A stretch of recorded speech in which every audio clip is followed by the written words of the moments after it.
Douglas Murray's new book is a bestseller both here in the United States and over on the other side of the Atlantic in his native Britain.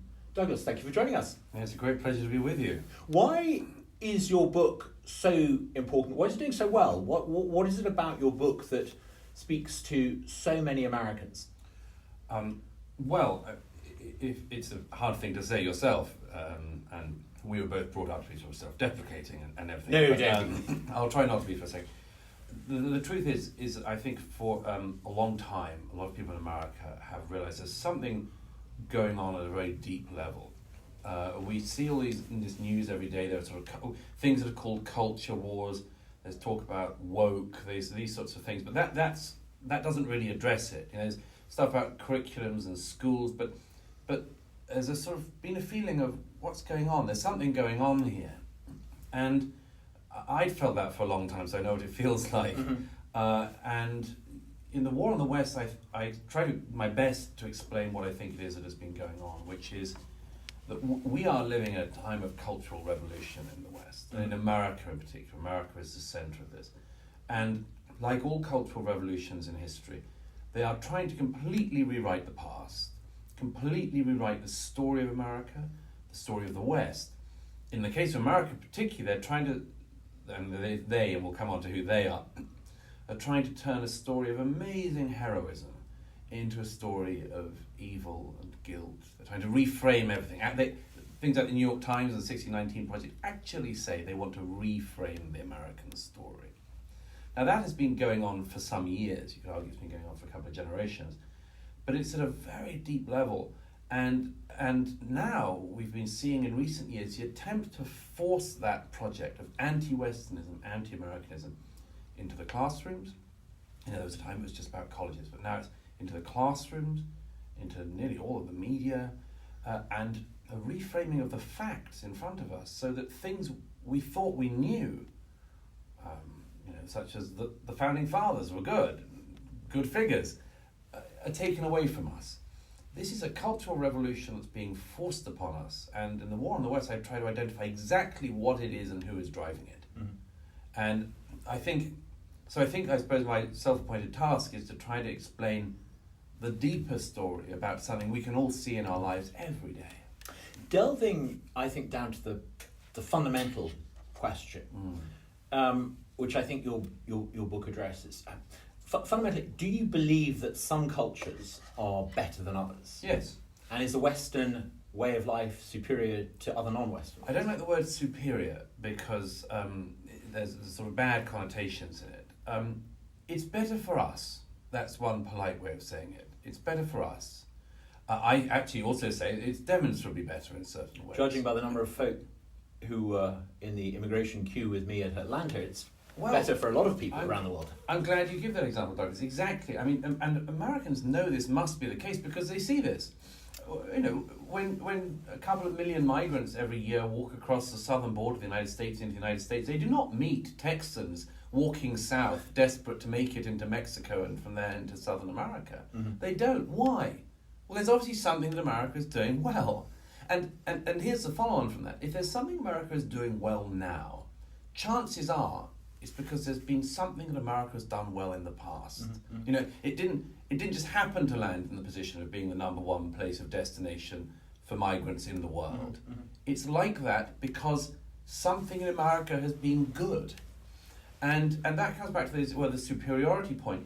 I say that people in the West have been polite for some years now. We know that our system works better than others in a whole range of ways. We know, for instance, that the Western scientific system works. It's not used by the rest of the world because it's invented by white men. It's used because it works. So if we accept that some cultures are better at producing the Wright brothers or the iPhone or Shakespeare, free market, should we also accept that Western culture itself has improved? The way we live today in 2020 is better than the way we lived in 1620 or indeed 1950. Absolutely. I mean, look at I was speaking with one of Lincoln's biographers recently. You know, look at Lincoln's upbringing. He was basically brought up in the Iron Age. I mean, you know, there was nothing, and today in America and in the West, we take things for granted that, as you know, and you've written about yourself, a couple of generations ago seemed unfathomable. But we need to recognise where it comes from. Mm-hmm. That it's not an accident. It's that something is good in the system in the West that allows, for instance, innovation, scientific innovation, technological innovation, and much more, social improvement. We are interested in questions of whether or not we're getting stuff right in the West. We're interested in claims of racism or human rights abuses. We're interested in that. Most of the world is not. Most of the world doesn't care. Now, if cultural relativism is one of the fundamental, if it's the ailment and much of what we see as a symptom of this, you suggested that cultural relativism might be politeness. You said we in the West are polite. Yes. We maintain this fiction that all cultures are of equal validity. But where else do you think this idea of cultural relativism comes from? Is it more than just politeness on the part of Westerners? It is. I mean, there are people who drive this. I give an example in The War on the West of you can tell a lot by seeing the people who the unpleasant ahistorical attacks are not done on. So in America, everybody guilty of living in the American past is attacked for the same thing now. They're attacked for having racial attitudes that we don't have in 2022 or do not think are acceptable. They're attacked for living in a time where slavery was engaged in, which it was engaged in sadly throughout the world. They're attacked for these sorts of things. Who doesn't get attacked for this? Well, one example I give in the book of a dead white male who doesn't suffer these attacks is Karl Marx. Karl Marx's writings are infinitely more racist and reprehensible than any of the major Western and American figures in recent years who've come under attack. But why doesn't Marx get that treatment? Well, because a lot of the people pushing the anti-Westernism and the self-hatred on us are Marxists. Their answer is, the West is terrible, therefore Marxism. And so, of course, they're not going to reveal, as I do in the book, that Karl Marx's private correspondence is littered with the use of the N-word. So they'll happily tear down a statue of Thomas Jefferson because he didn't subscribe to the values of 2022. But keep Karl Marx there. Keep Marx. I mean, it's not hard to work out what's going on there. Now, I would say one of the reasons why America is the most successful republic that has ever existed is fundamentally because the principles of the founding, I don't mean the application of those principles, but the principles of the founding were revolutionary. For most of human history, people were defined by caste, by race, by birth, by what they were born. America comes along and it says, all are created equal. People have inalienable rights. Yes. The obsession with focusing on race threatens that very principle, doesn't it? It doesn't just threaten it. I mean, it will absolutely blow it up. I mean, as you know, in the first chapter of the book, I go straight into the race issue because it's a very important one. Because I think we in America, in particular, we both live here. We in America have this obsession about racism, and obsessions can lead to a distorted view. And I give examples of how distorted the American view of American racism actually is today. Nobody denies that there has been historical racism. It would be ridiculous to try and insulting. But what is the situation today in America? Well, judging by opinion polls and also by notorious crowd stampedes I go into in the book, moral panics, there's a large percentage of the American population, particularly young Americans, who have a provably distorted view of the country. They actually think that the country today is a country, for instance, in which thousands of unarmed black men are massacred every year by the police, which is provably not the case. I mean, as I show, people's sense of that issue, for instance, is wildly out of all proportion. I mean, any death of somebody in terrible circumstances is bad, but is it really the case that, for instance, George Floyd's killing is emblematic of America? Absolutely not. Absolutely not. We can tell that by the fact that there was the outcry. There is the outcry.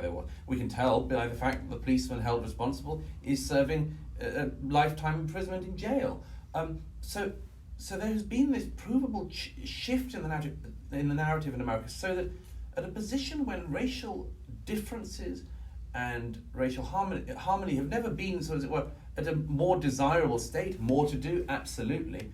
but they are presented as if they've never been worse. I quote people in the book who say there's been nothing that's improved in the state of race relations in America in the last half century. Okay, what? There are people who say that for everything in America is now to be looked at solely through the lens of racism and white supremacy and institutional racism and institutional bias and much more. We get all these pathologizing terms for white people, white fragility, white rage, and much more. And as I say, this is not even suitable to address the specific questions. I mean, if you want to, for instance, address questions of, why there is underperformance in some areas of black America compared to white America, if you say the only explanation for any difference is institutional racism, well, you have to explain why, for instance, Asian Americans outperform white Americans. Are white supremacists in America and institutional racism so inept that they, or so bothered by trying to keep black Americans down that they didn't notice when Asian Americans came and got... It's absurd. It's a multi-dimensional problem, and we do ourselves a deep disservice on so many levels if we pretend that very complex multi-dimensional problems are actually explainable by one thing, which is always racism. I find so much the narrative, particularly here in the southern United States, on the left, is to find any difference between gender or ethnic groups as evidence of discrimination. And I wonder if that's doing a disservice, actually, because it prevents us from actually having a broader conversation that might actually resolve some of these issues. I mean, as it happens, I give the example in the book that people who describe themselves as very liberal, and almost 50% believe that over 10,000 black Americans are killed every year by the police. Well, why do I reiterate this point? As it happens, 10,000 black Americans were killed last year. Who were they killed by? Other black Americans. So, I mean, if the country and the media cared about black lives as much as they pretend to, that would not be the almost unspoken issue that it is. It has consequences in cities like Jackson, where we're talking. It has now one of the highest homicide rates of any town or city in the United States. And the people who are being killed are black Americans. Overwhelmingly young males, and no one seems to be taking it seriously. It's not a problem of police brutality. Right. If anything, actually, we need the police to be more vigilant. Yes, and so as I say, these are the practical consequences of misrepresenting the state of America at the moment. Now, often, because America is such a polite country, when absurd ideas come along, they're sort of ignored and they're not challenged, and suddenly we find that they become orthodoxy on the left. Yeah. This idea of reparations, explain why it is so absurd. Yeah, reparations is now one of the blunt tools being used against America and against the wider West. Reparations pretty much went away as an issue. It was on the fringes, really, until 8 years ago, when a very distinguished, very celebrated, certainly American author, Ta-Nehisi Coates, wrote an article in the Atlantic magazine called "The Case for Reparations," and it really did change this debate. It was taken very seriously. It was immediately picked up on by leading Democrats, to the extent that in the 2020 Democrat primaries, every person in the Democrat primaries talked about reparations, and some said they actually wanted to institute this. Well, here is, as you know, I do a chapter on this, but here is in tiny summary why reparations is a disaster to even be talking about seriously. It's 2 centuries since slavery was done away with. You're no longer talking about reparations consisting of a wealth transfer from people who did something wrong to people who were wronged, which would have been the case 200 years ago, you could have said. Today, you're not even talking about the descendants of people who did something wrong making a wealth transfer to the descendants of people who were wronged. You're talking about a wealth transfer from people who look like people who did something wrong in the past to people who look like the people who were wronged. Now, as you know, in America, there is big discussion about whether it is racist to ask people to show any identification when they go to the polls, when they go to the voting booths. That there is such controversy in America about this. Voter ID is said to be a racist dog whistle. Well, wait till you get to the government demanding that you give a DNA test to prove where your ancestors were What did from. your great-great-great-great-grandparents do to somebody else's Right, great-great-great-great? and we have to carry out a sort of massive, complete nationwide racial audit, which is what it would need, to work out, for instance, I mean, do people who've arrived since slavery ended not have to be taxed in this way, for instance? I mean, what about Barack Obama? He comes from Kenyan ancestry. Would he have to give a DNA test? It's absurd. It's highly likely, what's more, and Obama might be an example, that people will be shown, if it was possible to do this absolutely impossible task, will be shown to be descended from slavers and slaves. I mean, after all, who sold the black Africans into slavery but their brother Africans, who stole the slaves and sold them to the Arabs and to Europeans? Black Africans. So what do we do? Do people get a 50% discount if it turns out they have a slave owner in their background? I mean, it's absurd. And it's now spilled out everywhere. I mean, and this is why I say it's about the whole of the West. It's not just America. I mean, America is a big enough subject, but the whole of the West is being put through this. Every minor member of the royal family now, whenever they go on a tour, there are demands for apologies and reparations from the royal family. I mean, to be fair, as an Englishman, I do want reparations from the French for occupying my country in 1066. And what about the Italians? The We were part of the Roman Empire. Yeah, absolutely. Go and demand a check from Rome and see where you get. I mean, even more recently, the Barbary pirates, Thomas Jefferson was much exercised by. The Barbary pirates stole Europeans, the North Africans. They stole Europeans for decades from port towns in England and elsewhere. Maybe 1.5 million Europeans were stolen in this way. Do their descendants get to call for reparations? I mean, my point is, again, this, in the name of racial harmony, is putting just a bomb under race relations in the US, and we have to identify it now. You've got a very interesting chapter on China in the book. I mean, I grew up believing in what you might call the sort of the convergence theory. I thought that post 1978, China was basically moving our way, and we were all gonna end happily ever after. But China's not really going that way, is it? No, it's not. I mean, and now looking back, maybe it was a big mistake to allow them into the World Trade Organization and other such bodies. I mean, I talk about China because in the 21st century there is, as you know, only one country that could overtake America as the world's #1 economy. And it doesn't even have to perform, as you know, that much better, simply in terms of the number of people in China.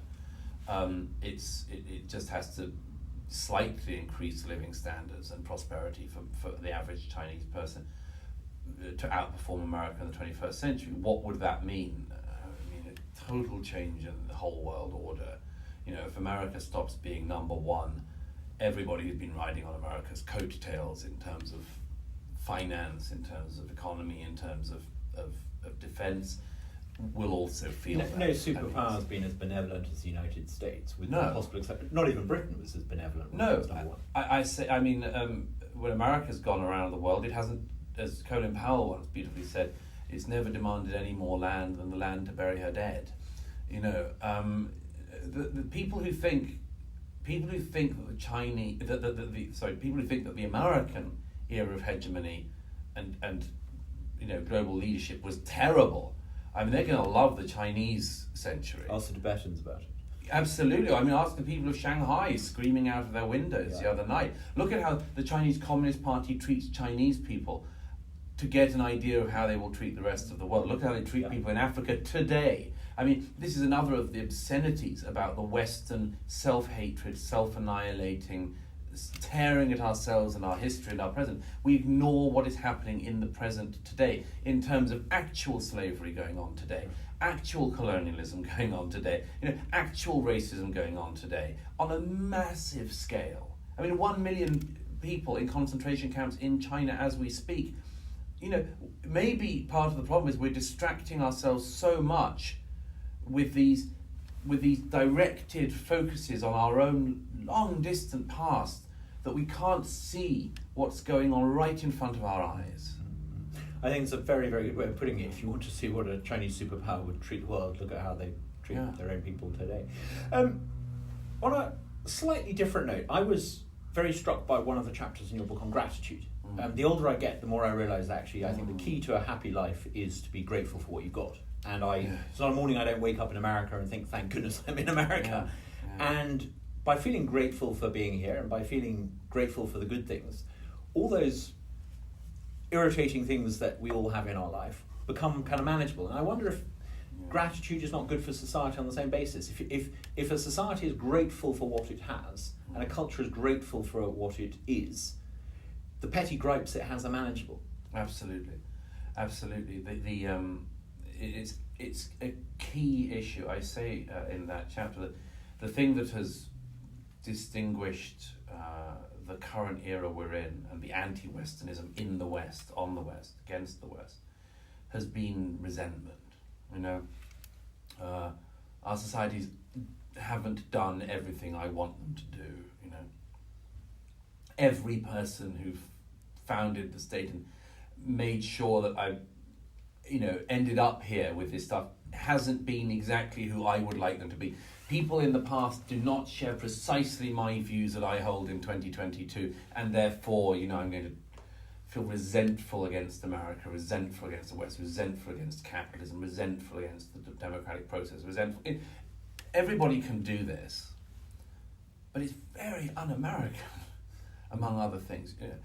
As I see it, America has been built not just on optimism, that's often been said, but on gratitude. And gratitude is the only counterweight. Thanksgiving Day. Thanksgiving, exactly. It's actually built into the calendar of America. I had my first Thanksgiving Day and I loved it. I felt grateful for being here. Say what you're grateful for. Yeah. Say what you're grateful for. This is such an important thing.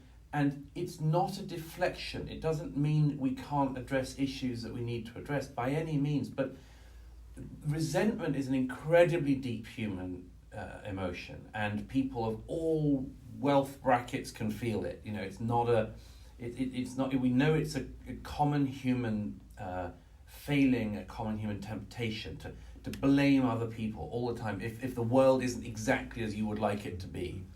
But you can turn that around, and the only way you can turn it around as an individual, as with a society, is with an equally deep thing, which is gratitude. And I say towards the end of the book, I quote perhaps a surprising figure to quote. I quote Branch Rickey, who said once, he said, "Luck is the residue of design." And we often get told, you're lucky to be born in America, you're lucky to live in America. But it's not just luck. The luck comes about because people before us made good decisions that we are benefiting from. And in that situation, you can say, look, this guy 300 years ago didn't have my views. You can say this person didn't have the perfect life as I see it. Or you could say, wow, I'm grateful for these people for, against extraordinary odds, landing me, among others, in this situation. When you say consequences of people in the past making good choices, you don't just mean good choices in a courthouse in Philadelphia in the summer of 1787. You mean maybe your father and mother making good choices to give you the best chance in life. Oh, well, that's absolutely the case. I mean, it's the case in families as it is in countries. There is, when we have it's a very complex thing, I think, in a way for us to understand this ourselves, is that, because for instance, some people are unlucky. So, for instance, I don't know, something bad happens to you in your life, and illness. I mean, it's a terrible thing, and you've got this. On the one hand, it's just bad luck. On the other hand, what are you going to do with it? Are you going to live in unhappiness about this? You're going to try to make the best of the situation you're in. And it's the same with families. It's the same with quite often when we say people are lucky in being born in a certain area or things. It's true on one level, isn't it? It's true that we have no say in how we're born and where and exactly what circumstances. But the people who brought us into the world have actually had to make choices. Very often they've had to make, almost always, significant sacrifices. They've had to be careful with decision making, careful with money and much more. Well, it's the same with countries. I never forget a Norwegian politician who once said to me, we have exactly the same energy reserves as Venezuela. But there's a reason why Venezuela is Venezuela and Norway is Norway. It's because we made better decisions here. I just want to finish with a tweet that really struck me. It was several years old, and it was by Ilhan Omar, and she had just been elected to Congress, and it was a very striking tweet because it's on this issue of gratitude and chance and luck. And she was celebrating the fact that it was 23 years since she had walked through that airport in Washington.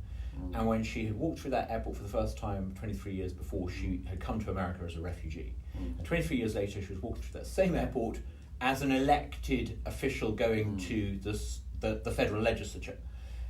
And yet she seems to have drawn precisely the opposite conclusion to the one that I would draw, which is, thank goodness for America, isn't America wonderful? She seems to have shown, and I picked this just as an example, of staggering ingratitude. Yes, and in fact, even to say that, if you said that to her, she would accuse you of racism.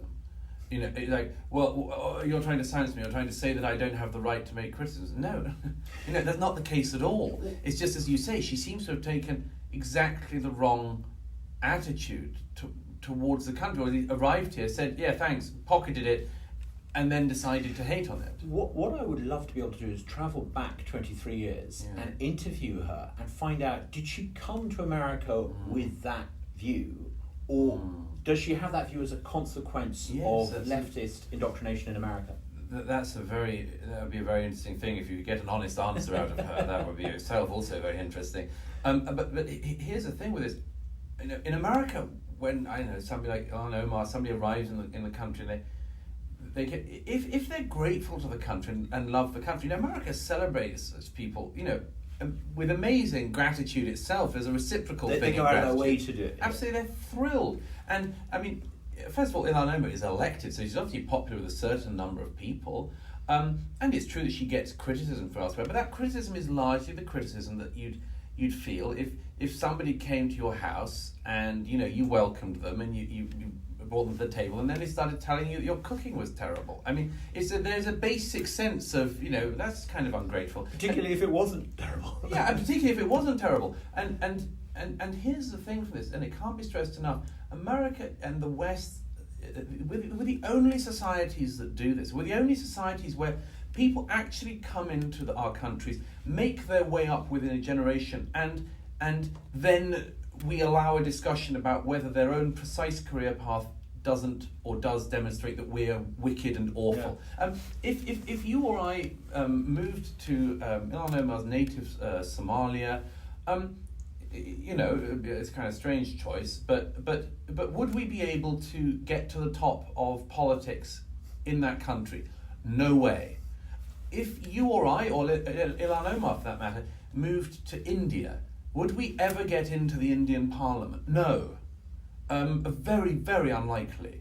Would we be able, if we moved to China, or Ilhan Omar moved to China, is there any likelihood that we would end up on in the halls of power of the Chinese Communist Party? No. Would you be able to get a fair hearing in a local court? No, exactly. The answers to all these things are no, because these countries aren't concerned with the things that we have obsessed over. And as a result, and it's a famous paradox that Daniel Patrick Moynihan put his finger on many years ago, there's a paradox that the countries that are most free and least racist might give off the impression that they're the least free and the most racist because we talk about these things. China doesn't. But, don't think that's because there's anything good that the Chinese Communist Party does, or that there aren't problems in India. It's free societies that do this to ourselves, and that's good and it's part of us. But you have to make sure that you know how to differentiate between legitimate criticism and helpful criticism and just hatred of your society. And I think in America in particular, we've been indulging people who just hate the society.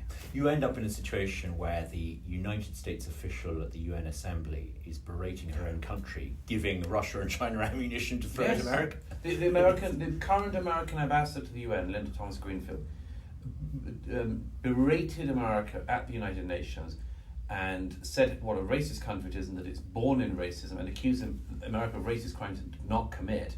And then in passing mentions on the floor of the UN the treatment of Uyghur Muslims in China. And the next person up on the floor is a Chinese representative who says, you have no right to lecture us because America has today done something unheard of at the United Nations and come and confessed her guilt.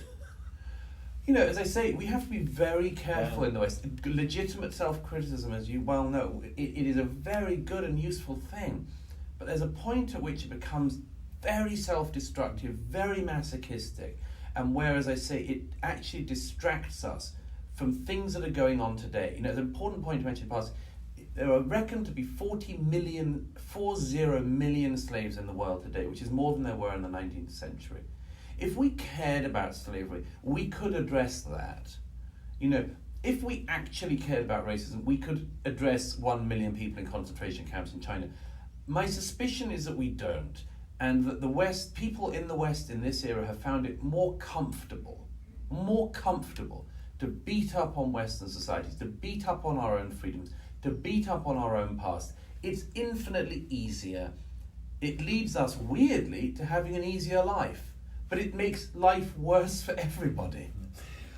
To conclude, your book is a wake-up call. Reading it really does articulate a very powerful case as to why we should sit up and take these things seriously. But it's also optimistic. Yeah. You're an optimist about America. Why is that? I am.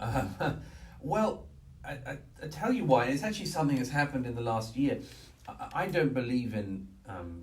I admire some politicians, but I don't believe that people should sit around waiting for a politician to come and save us. We've been waiting a long time. We're waiting a long time until the absolutely perfect person comes along.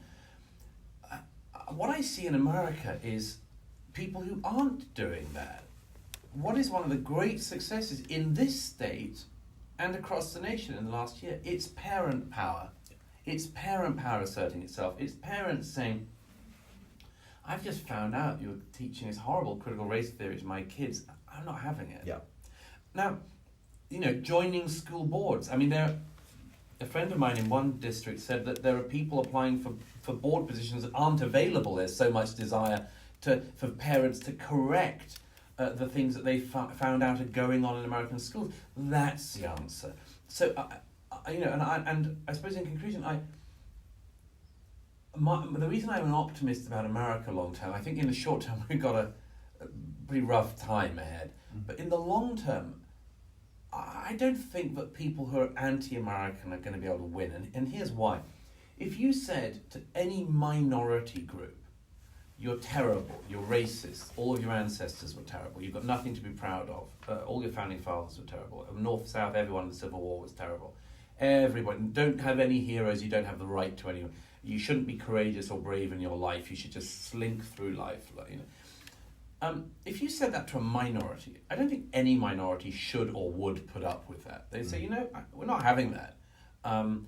Well, here's the thing in America. The critical race hucksters and others, the anti-Western, anti-American people, are trying to say this to the American majority. I don't think that's going to fly. I think there's a mood change since I've been here. I think there's a mood change. I think people are saying, no, hang on, our country's not been perfect. We know that. That's not a secret. No country's perfect. But we're doing something right. We've done something right.